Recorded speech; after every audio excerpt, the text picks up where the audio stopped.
Production Maluku kembali hadir menjumpai Anda dalam pengudaran program Maluku Antar Nusa. Saudara, beragam berita menarik telah berhasil dihimpun oleh tim redaksi. Namun sebelum kami ketengahkan ke layar kaca Anda, kita ikuti cuplikan berita utama Maluku Antar Nusa malam ini.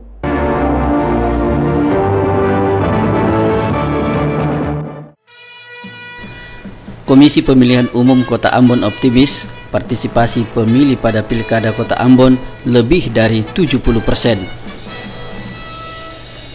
9 TPS di Morotai dianggap rawan pada pelaksanaan Pilkada serentak besok.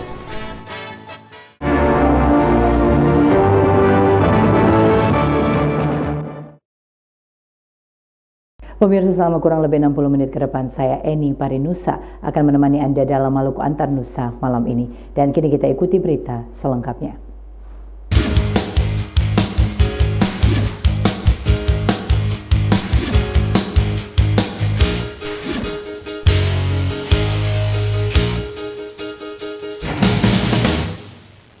Saudara, Komisi Pemilihan Umum Kota Ambon menargetkan jumlah partisipasi pemilih pada pemilihan wali kota dan wakil wali kota Ambon meningkat di atas 70%. Jumlah ini meningkat dibandingkan angka partisipasi pemilih dari pemilihan legislatif tahun 2014 sebesar 69%.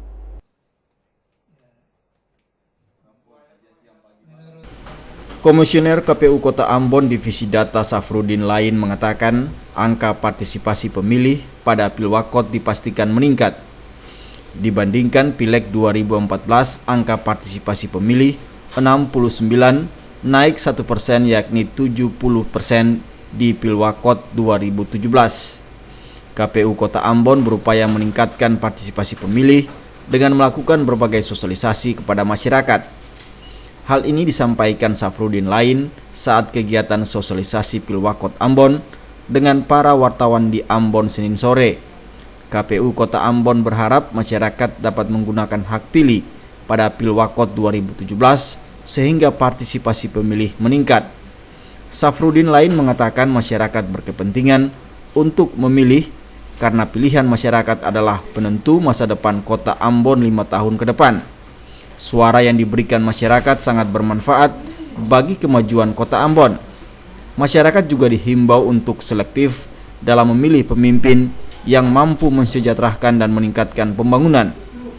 Pelaksanaan pemilihan wali kota dan wakil wali kota Ambon periode 2017-2022 diikuti dua pasangan calon, masing-masing Risat Lohena Pesi Sarif Hadler nomor urut 1 dengan akronim Paparisa Baru. Pasangan Paulus Kastanya MAS Latukonsina nomor urut 2 dengan akronim Pantas. Minggus Noya dan Edmond Tupan melaporkan. Sementara itu, saudara, 9 TPS di Morotai dianggap rawan pada pelaksanaan Pilkada serentak besok. Ini dikarenakan beberapa TPS berada di luar Pulau Morotai, sementara untuk mengamankan pelaksanaan Pilkada di sana diterjunkan 600 personel gabungan TNI Polri.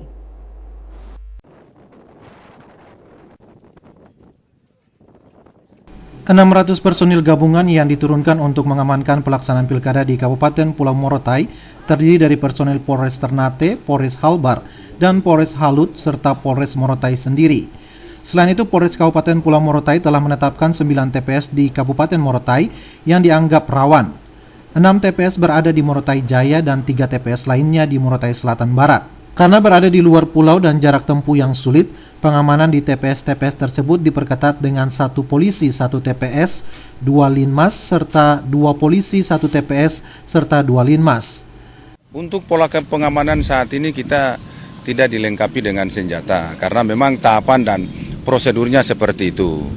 Kita tidak bisa menggunakan itu, bukan berarti kita tidak siap. Tetapi tahapan pengamanan terhadap kegiatan masyarakat tidak diperkenankan untuk menggunakan senjata tajam. Oleh sebab itu, kami tidak melengkapi anggota kami untuk memberikan kelengkapan itu untuk mereka pakai. Tetapi semua dilengkapi dengan tongkat. Dalam pengamanan pemilihan kepala daerah di Kabupaten Pulau Morotai, personel polisi tidak dilengkapi senjata api, melainkan hanya dengan tongkat. Kapolres berharap masyarakat dapat menjaga ketertiban dan keamanan hingga pilkada di Kabupaten Pulau Morotai dapat berjalan dengan lancar. Dari Kabupaten Pulau Morotai, Maluku Utara, Rusdi Samsi melaporkan.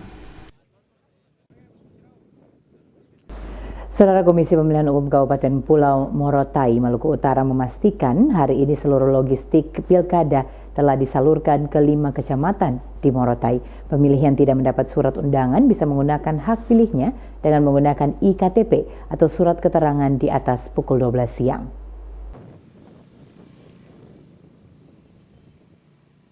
Distribusi logistik 5 kecamatan di Kabupaten Pulau Morotai, Provinsi Maluku Utara telah tersalur seluruhnya ke kecamatan. Rencananya hari ini seluruh logistik tersalur hingga ke KPPS. Komisioner KPU Kabupaten Morotai, Takdir Abdul Aziz mengatakan ada 180 TPS yang tersebar di 88 desa di Morotai. Jumlah pemilih sesuai DPT sebanyak 46.653 orang. Bagi mereka yang tidak menerima surat undangan namun memiliki hak pilih, dapat menggunakan hak pilihnya dengan membawa EKTP atau surat keterangan pengganti EKTP. Mereka bisa memilih di atas jam 12 siang dengan catatan masih tersedia surat suara di TPS. KPU secara institusi sampai dengan saat ini sudah pada posisi 95%. Kesiapan kami sudah pada posisi siap 95% terkait dengan persiapan pelaksanaan pilkada Kabupaten Pulau Morotai. Komisi Pemilihan Umum Kabupaten Morotai mengakui distribusi logistik di 2 kecamatan, masing-masing Selatan Barat dan Morotai Jaya, terkendala cuaca dan medan yang sulit. Namun dipastikan seluruh logistik ke 2 kecamatan itu akan terdistribusi hari ini hingga ke TPS-TPS. Dari Kabupaten Pulau Morotai, Maluku Utara, Rusdi Samsi melaporkan.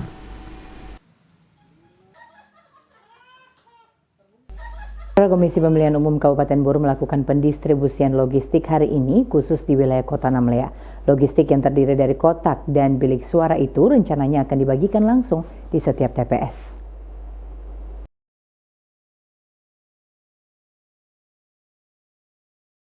Khusus wilayah Kota Namlea, pendistribusian bilik dan kotak suara dilakukan hari ini oleh KPUD Buru yang akan dibagikan ke setiap TPS. Ketua Divisi Logistik KPUD Buru, Mirja Ohoibor, mengatakan tahap awal pendistribusian sudah dilakukan di 9 kecamatan dari tanggal 11 hingga 13 Februari kemarin. Pendistribusian khusus di Kota Namlea sebenarnya sudah dilakukan kemarin langsung di TPS masing-masing sesuai permintaan anggota KPPS setempat. Namun menurutnya, jika langsung ke TPS 2 hari sebelum pemilihan, maka logistik itu terlalu lama berada di TPS. Olehnya KPUD setempat memutuskan untuk dilakukan pendistribusian logistik kepada 50 TPS di Kota Namlea. Hari ini langsung dilakukan ke TPS-TPS guna mengantisipasi terjadinya hal-hal yang tidak diinginkan. Yang mestinya Kecamatan Namlea kita geserkan pada tanggal 13 kemarin, tetapi kita mengundurkan lagi sampai hari ini berhubung teman-teman dari masing-masing KPPS mintakan untuk didistribusikan langsung ke TPS masing-masing. Nah, oleh sebab itu kita pikir kalau kita geserkan pada tanggal 13 kemarin itu dia terlalu lama untuk bermalam di TPS. Oleh sebab itu kita rubah jadwal, kita geserkan hari ini.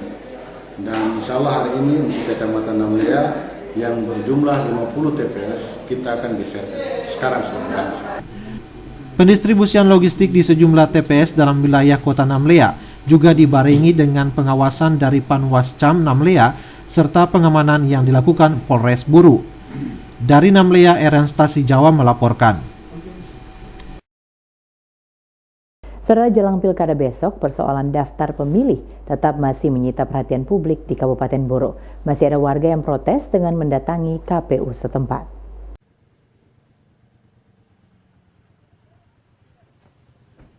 Daftar pemilih tetap pilkada Kabupaten Buru masih menjadi persoalan krusial. Mereka mempertanyakan hal itu kepada penyelenggara termasuk KPPS. Hal yang dipersoalkan antara lain pemilih ganda, orang yang sudah meninggal dunia maupun penduduk yang sudah pindah bertahun-tahun, serta anggota TNI Polri yang namanya tercatat dalam DPT.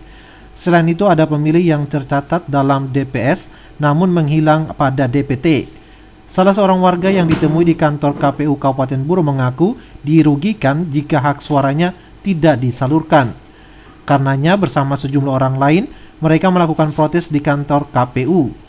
Menyikapi hal tersebut, Komisioner KPU Kabupaten Buru, Mirja Ohoibor, berjanji akan mengupayakan agar warga yang terdaftar di DPS dapat menyalurkan hak politik mereka.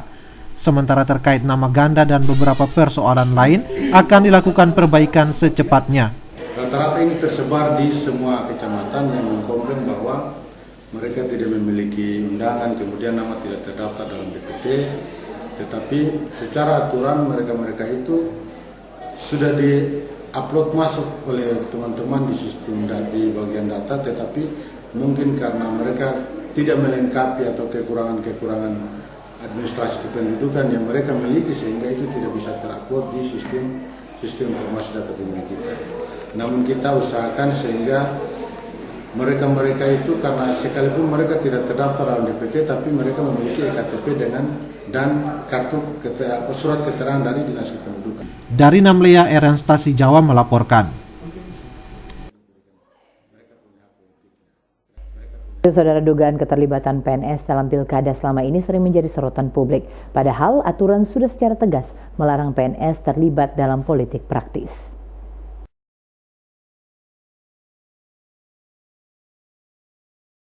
Ketua DPRD Maluku Edwin Adrian Huai mengaku mendapat banyak laporan dari masyarakat terkait dengan keterlibatan PNS dalam pilkada. Mereka berusaha memberikan dukungan kepada pasangan kepala daerah tertentu.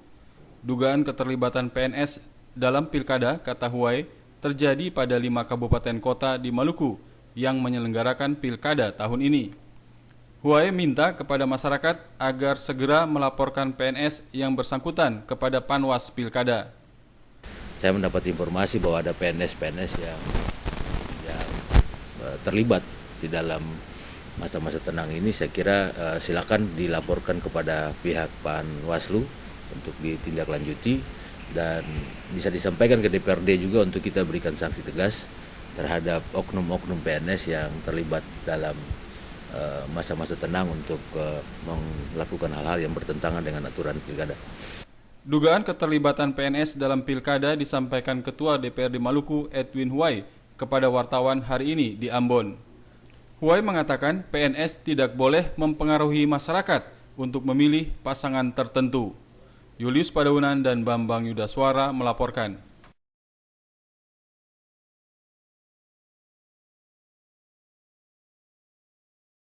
Saudara, Ketua DPRD Maluku Edwin Adrian Huai menghimbau kepada masyarakat pada kabupaten kota yang menyelenggarakan pilkada untuk dapat mewujudkan pilkada yang aman dan damai. Ketua DPRD Maluku juga meminta kepada masyarakat agar dapat menggunakan hak politik dengan baik untuk memilih pemimpin daerah 1 periode ke depan.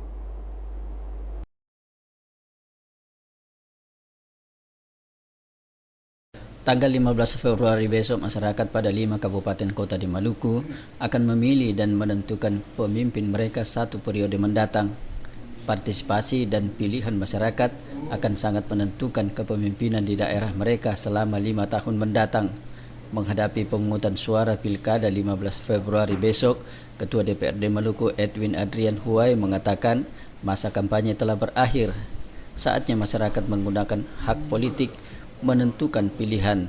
Ketua DPRD Maluku minta agar masyarakat menjaga keamanan sehingga pilkada dapat berlangsung sukses dan berkualitas. Masa kampanye sudah selesai sejak tanggal 11 dan sejak tanggal 12 itu sudah masuk masa tenang. Tanggal 15 besok seluruh warga yang memenuhi syarat untuk memilih akan menggunakan hak politiknya untuk menentukan pemimpin di 5 wilayah kabupaten kota di Provinsi Maluku. Sebagai Ketua DPRD, kami menghimbau kepada seluruh masyarakat untuk bisa datang ke TPS menggunakan hak pilihnya secara baik dan benar. Siapapun yang menjadi pemimpin setelah melalui masa kampanye adalah pemimpin bersama, dan oleh karena itu mari kita jaga situasi yang aman dan kondusif agar supaya proses pemilihan itu bisa berlangsung dengan baik. 5 kabupaten kota di Maluku yang akan menyelenggarakan pilkada besok masing-masing Kota Ambon, Maluku Tengah, Seram bagian Barat, Maluku Tenggara Barat, dan Kabupaten Buru. Julius Padaunan dan Bambang Yudaswara melaporkan. Saudara, penjabat Wali Kota Ambon bersama Forum Koordinasi Pimpinan Daerah sore tadi meninjau sejumlah tempat pemungutan suara di 5 kecamatan di Kota Ambon. Selain penjabat Wali Kota Ambon, Wakil Gubernur Maluku juga melakukan peninjauan serupa.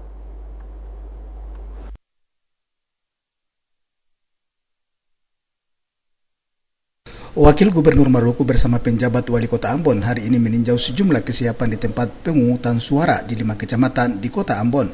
Selain kesiapan fisik berupa tenda, para pemimpin daerah itu melakukan pengecekan kesiapan logistik di masing-masing TPS.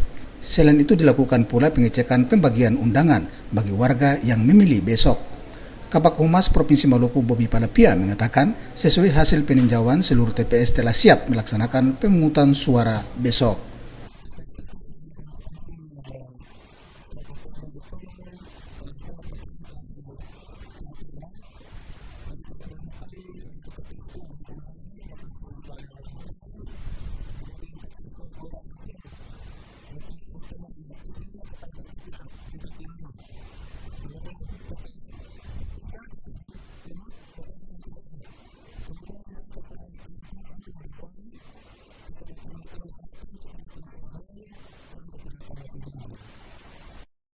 Abu Sabawa, Unga melaporkan.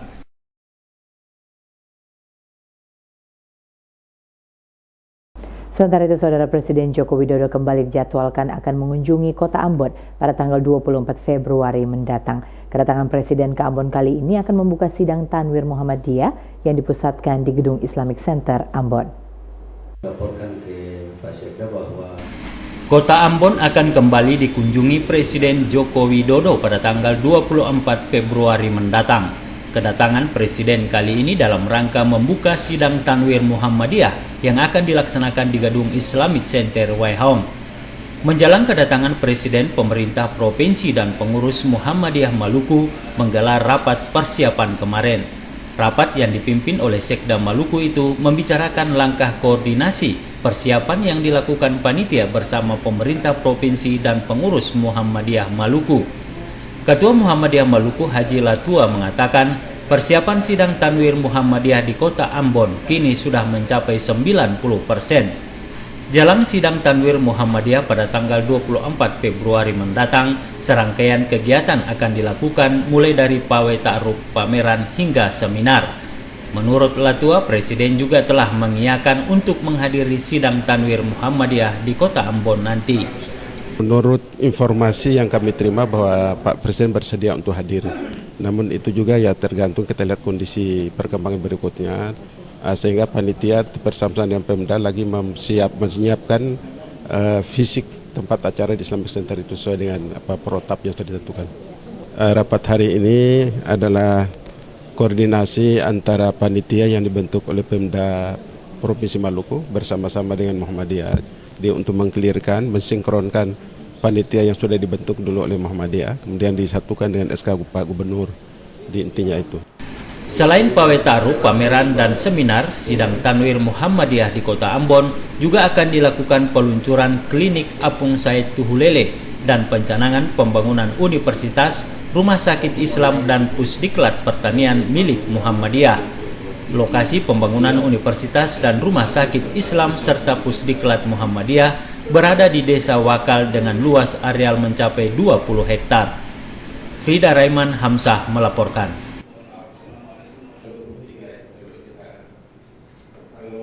Saudara, Pengadilan Tipikor Ambon kembali menyidangkan kasus korupsi Bank Maluku dengan terdakwa Hence Abraham Toisuta Selasa siang. Sidang kali ini dengan agenda mendengarkan saksi mahkota masing-masing Pedro Tentua dan Idris Rolobesi. Kedua saksi itu menerangkan pembelian tanah dan gedung Bank Maluku berdasarkan RUPS luar biasa yang dilakukan Gubernur dan Wali Kota Ambon saat itu selaku pemegang saham pengendali. Terdakwa kasus korupsi pembelian tanah dan gedung Bank Maluku di Surabaya, Hence Abraham Toisuta, kembali diadili di Pengadilan Tindak Pidana Korupsi Ambon Selasa sore. Sidang kali ini dengan agenda pemeriksaan saksi mahkota Pedro Tentua dan Idris Rolobesi. Pedro Tentua dan Idris Rolobesi merupakan terdakwa yang sama namun berkas berbeda. Idris Rolobesi dalam kesaksiannya menerangkan pembelian tanah dan gedung Bank Maluku masuk dalam rencana bisnis bank. Saksi mengakui dasar pembelian tanah dan gedung Bank Maluku di Surabaya melalui RUPS luar biasa yang ditandatangani oleh Gubernur Maluku Said Assagaf selaku pemegang saham pengendali dan Wali Kota Ambon saat itu Rizak Lohana Pesi selaku wakil pemegang saham pengendali. Selain memeriksa Idris Rolobesi, Majelis Hakim juga memeriksa Petro Tentua. Tentua dalam kesaksiannya menerangkan sebelum melakukan pembelian tanah dan gedung Bank Maluku di Surabaya, terlebih dulu dilakukan survei dari tahun 2012 dan 2014. Hasil survei itu dilaporkan kepada direksi untuk ditindaklanjuti. Tentua mengakui pembelian tanah gedung Bank Maluku melalui beberapa memorandum, salah satunya penawaran harga. Tentua menyebutkan 4 pemilik pengajuan penawaran harga, 1 diantaranya Sunarko. Tentua mengakui tidak mengetahui proses pembayaran kepada Sunarko sebesar 54 miliar rupiah. Sidang akan dilanjutkan Jumat nanti dengan agenda pemeriksaan terdakwa Hengce Abraham Toisuta. Pani Letahit melaporkan. Sementara itu, saudara, harga ikan segar di Pasar Mardika Ambon stabil dalam 2 minggu terakhir. Sementara harga cabai kini mulai turun hingga 50%.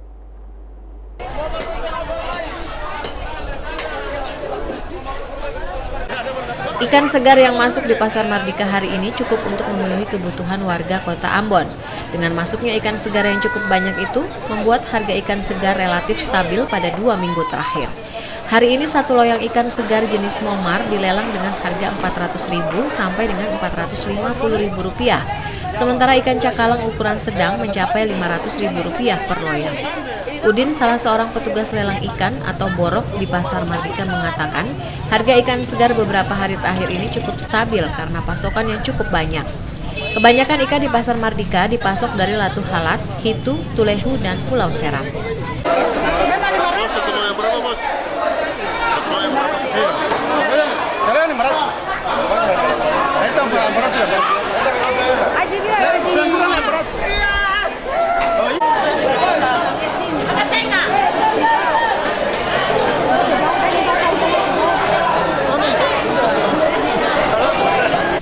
Sementara harga daging ayam potong dan daging sapi di Pasar Mardika juga relatif stabil. Menurut para pedagang, harga daging ayam Surabaya masih tetap Rp32.000 per kilogram. Ayam segar mencapai Rp50 sampai dengan Rp55.000 per kilogram dan ayam kampung Rp70 sampai dengan Rp75.000 per ekor. Sementara harga daging sapi mencapai Rp95.000 per kilogram. Harga ini telah berlangsung sejak Desember tahun 2016. Sementara harga cabai rawit turun sepekan terakhir menjadi Rp50.000 dari sebelumnya Rp100.000. Sayur kangkung, sawi, dan kacang panjang masih tetap stabil di kisaran harga Rp5.000 per ikat. Sementara harga kentang dan tomat masih di kisaran Rp30.000 dan Rp18.000 per kilogram. Otis Kota Dini melaporkan. Saudara, sejak 2016 tidak ada pemerintah kabupaten kota di Maluku yang terlambat memasukkan laporan keuangan ke BPK. Padahal sebelumnya keterlambatan penyampaian laporan itu bisa hingga 6 bulan. Pagi tadi dilakukan serah terima Kepala Perwakilan BPK Provinsi Maluku dari Tangga Mulyaman kepada Ade Iwan Ruswana. Ruswana sebelumnya menjabat sebagai Kepala BPK Perwakilan Kalimantan Utara. Sementara Tangga Mulyaman akan menempati jabatan baru sebagai Kepala BPK Perwakilan Sulawesi Utara. Anggota 3 BPK RI Edi Mulyadi Supardi mengatakan selama tahun 2014 BPK Perwakilan Provinsi Maluku telah menghasilkan banyak kemajuan, antara lain ketepatan waktu pelaporan. Sejak 2016, tidak ada lagi pemerintah kabupaten kota di Maluku yang terlambat memasukkan laporan keuangan mereka, padahal sebelumnya bisa terlambat hingga 6 bulan. Selain itu terjadi perbaikan opini dalam laporan keuangan itu. Pada tahun 2016, ada 4 daerah yang mencatat laporan wajar tanpa pengecualian. Sementara ada 3 daerah yang mencatat disclaimer atau tidak memberikan opini. Wakil Gubernur Maluku Setsahu Berua berharap Kepala Perwakilan yang baru dapat bekerja sama dengan pemerintah dan pemangku kepentingan di daerah ini. Sementara bagi pejabat yang lama, Sahu Berua berharap dapat melaksanakan tugas di tempat yang baru dan berhasil seperti prestasi yang ditunjukkan yang bersangkutan di daerah ini. Rahmalatu Konsina dan Junaidi Asril melaporkan. Sementara itu, Saudara, Bupati Maluku Tengah Tuasikal Abua melantik Rusti Marasabesi sebagai Kepala Pemerintahan Negeri Kailolo untuk masa bakti 6 tahun ke depan. Bupati Maluku Tengah memerintahkan Rusdi Marasabesi membangun koordinasi dengan elemen masyarakat Kailolo maupun pemerintah negeri tetangga lainnya guna menciptakan suasana harmonis di Kecamatan Pulau Haruku. Bersama ibu dan rombongan segenap. Pasca cuti kampanye, Bupati Maluku Tengah Tuasikal Abua memulai hari kerjanya dengan melakukan kunjungan kerja di negeri Kailolo. Tuasikal Abua datang untuk melantik Rusdi Marasabesi sebagai kepala pemerintahan negeri Kailolo Senin kemarin. Bupati dan rombongan diterima masyarakat setempat dengan berbagai tarian adat. Pelantikan dan pengambilan sumpah Rusdi Marasabesi sebagai kepala pemerintahan negeri Kailolo juga disaksikan tokoh adat setempat. Rusdi Marasabesi menggantikan Ismail Marasabesi yang telah bertugas sebagai penjabat kepala pemerintahan negeri Kailolo selama 2 tahun. Tuasikal Abua mengatakan pelantikan ini menandakan kedewasaan dan kematangan warga Kailolo dalam berdemokrasi. Selain itu, warga Kailolo sadar terhadap pentingnya kepala pemerintahan yang definitif. Bupati meminta Rusdi Marasabesi dalam masa bakti 6 tahun mendatang untuk melayani dan memperjuangkan hak-hak masyarakat. Yang bersangkutan hendaknya juga berkontribusi dalam menyelesaikan masalah yang dihadapi masyarakat. Dalam mengambil kebijakan untuk kelangsungan pembangunan kepala pemerintahan hendaknya selalu berkoordinasi dengan elemen masyarakat setempat hingga kebersamaan dan keamanan tetap terjaga. Harapkan kepada pejabat, kepala pemerintah negeri untuk merangkul semua komponen-komponen yang ada di masyarakat yang tadinya selama 2 tahun ini ada visi-visi yang berbeda-beda. Untuk itu dengan keberadaan beliau maka semua komponen yang ada di masyarakat disatukan itu dalam rangka untuk membangun negeri Kailolo itu sendiri dan untuk kepentingan orang Kailolo sendiri. Jadi tugas saya pertama adalah mengadakan koordinasi lintas desa, lintas negeri-negeri adat. Karena saya selaku pejabat baru yang baru dilantik, ini tugas yang harus saya. Jadi pembangunan tanpa dilandasi dengan keamanan ini yang harus kita pelihara pertama adalah situasi dan kondisi keamanan seluruh negeri-negeri tetangga.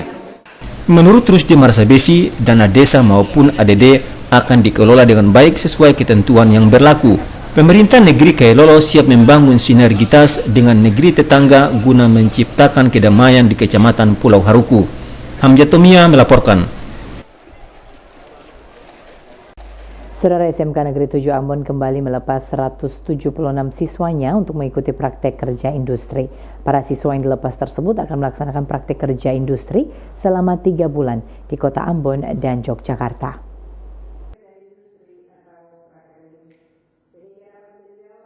...176 siswa SMK 7 Ambon yang diterjunkan untuk mengikuti praktek kerja industri di Kota Ambon dan Yogyakarta memiliki kompetensi keahlian di 7 bidang.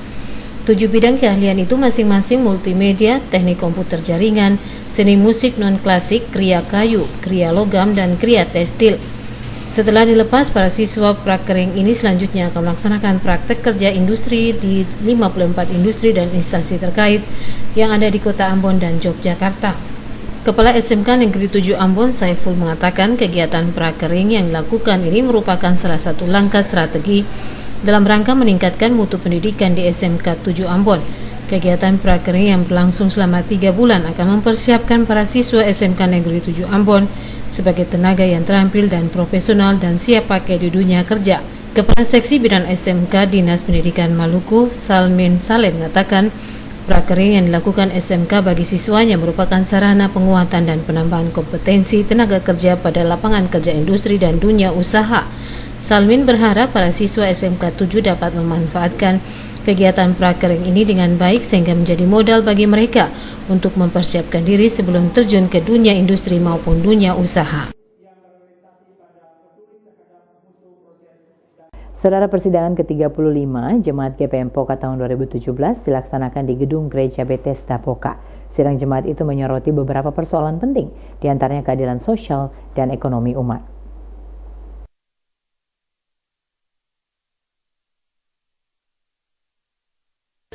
Persidangan ke-35 Jemaat GPM Poka diawali dengan ibadah minggu yang dipimpin Pendeta R.A. Samson.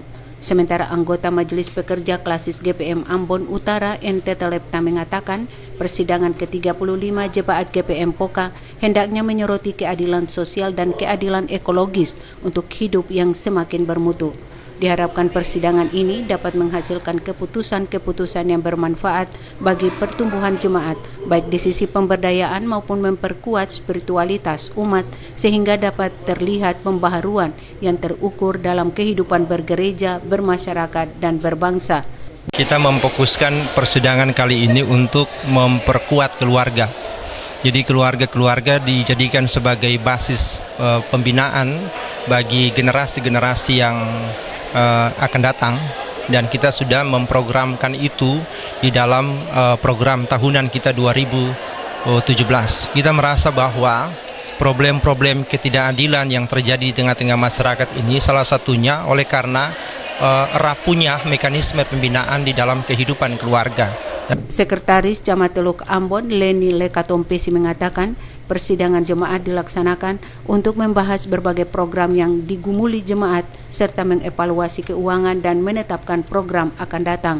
Dengannya diharapkan persidangan jemaat itu bisa menjawab kebutuhan masyarakat yang ada di wilayah pelayanan jemaat GPM Poka secara khusus. Realitas membuktikan bahwa sebagian dari masyarakat saat ini berada dalam kemiskinan, kekerasan dalam rumah tangga. Untuk itu gereja diharapkan hadir di tengah umat untuk menyuarakan suara kenabian. Diharapkan keputusan sidang jemaat GPM Poka tidak melihat persoalan internal yang dihadapi jemaat saja, namun juga persoalan masyarakat secara umum. Rahmalatu Konsina dan Lamarunga melaporkan.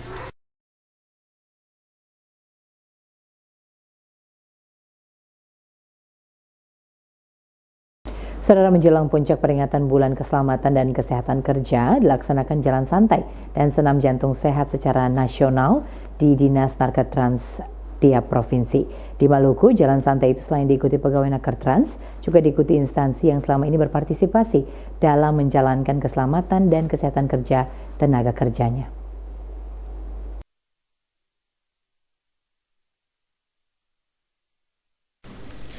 Dinas Tenaga Kerja dan Transmigrasi Maluku Jumat pekan kemarin melaksanakan jalan santai. Jalan santai ini diikuti pegawai dinas itu serta pegawai dari BPJS Kesehatan, BPJS Ketenagakerjaan, PT PLN Maluku dan Maluku Utara serta pegawai PT Telkom Maluku. Ini merupakan puncak dari kegiatan Bulan Keselamatan dan Kesehatan Kerja yang dilaksanakan sejak tanggal 12 Januari hingga 12 Februari tahun ini. Sebelumnya telah dilakukan sejumlah kegiatan diantaranya pemeriksaan kesehatan, pemasangan spanduk, serta simulasi kesehatan dan keselamatan kerja. Bulan Keselamatan dan Keselamatan Kerja tahun ini mengusung tema dengan budaya keselamatan dan kesehatan kerja, kita tingkatkan kualitas hidup manusia menuju masyarakat yang selamat, sehat, dan produktif. Kepala Dinas Tenaga Kerja dan Transmigrasi Maluku, Ahdar Sopalatu, ketika melepas jalan santai itu mengatakan, sesuai aturan kegiatan ini harus dilaksanakan setiap tahun. Jalan santai dalam rangka memperingati Bulan Keselamatan dan Kesehatan Kerja ini mengambil rute dari halaman kantor Dinas Nakertrans Maluku, Jalan Raya Patimura, Jalan Diponegoro, Jalan Imam Bonjol, dan kembali finish di halaman kantor Dinas Nakertrans Maluku. Ahdar Sopalatu meminta seluruh peserta jalan santai agar menjaga disiplin selama di perjalanan. Dirinya juga berharap dengan dilaksanakannya Bulan Keselamatan dan Kesehatan Kerja ini, diharapkan seluruh instansi pengguna tenaga kerja dapat memperhatikan keselamatan dan kesehatan kerja setiap tenaga kerjanya. Ruas jalan yang telah ditetapkan sebagai rute jalan santai itu dilalui peserta dengan tertib. Mereka berjalan sambil membawa spanduk yang menyerukan pengguna tenaga kerja di daerah ini untuk senantiasa menjaga keselamatan dan kesehatan kerja tenaga kerjanya. Setelah melalui rute sepanjang kurang lebih 2 km, akhirnya peserta memasuki finish di lokasi awal. Setibanya lokasi finish, Kepala Dinas Nakertrans Maluku kemudian menyerahkan sertifikat kepada instansi yang berpartisipasi aktif dalam melaksanakan keselamatan dan kesehatan kerja pegawai di lingkungan kerjanya. Usai penyerahan, sertifikat dilanjutkan dengan senam jantung sehat bersama. Otis Kota Dini melaporkan. Dini.